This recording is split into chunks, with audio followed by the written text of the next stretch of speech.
Snaring has become a big challenge for the Kruger Park, especially on the western boundary near villages on the periphery of the park.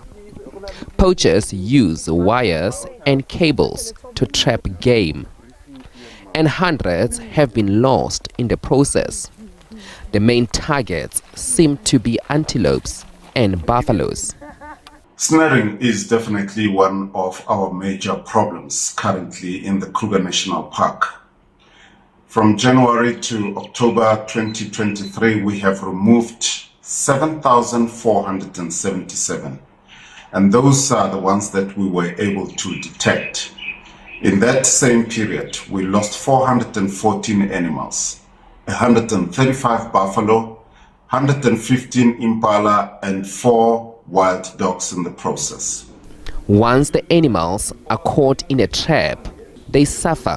If they are spotted in time, they can be saved. So snares are normally set in clusters, in snare lines. So the people that set the snares have the best possible chance to find the intended species, like impala or small antelope. The wild dog obviously also targeting the same species, so they run in these areas to hunt. They run in a very sort of chaotic fashion when they hunt, and then often get caught in the same snare set for their prey, and often more than one gets caught in the snares at the same time because they run through an area with snares. The ones we save are not necessarily the ones that are targeted. So I think we do a lot of carnivores. They're not targeted at all. They often bycatch. The ones we save, it depends a lot on the severity of the injuries. Obviously, some of these snares are still loose and they didn't do any damage. We just take it off the animal. Some of these injuries are severe, and there's obviously a chance the animal might still not make it, but we give it its best possible chance by treating it. With no scientific evidence of the reason for the spike in snaring, some believe an increase in the trade of game meat and unemployment could be the cause.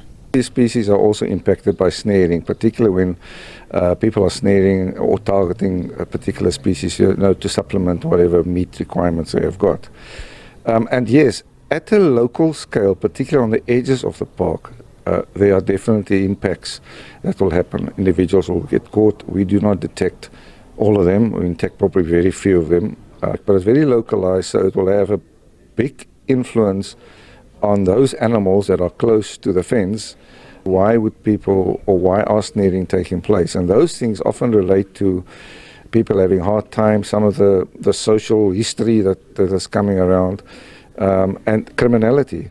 So that your motivation for addressing snaring is actually about addressing some of the social aspects that is leading to it. Yes, it is engaging with nearby communities to curb the problem.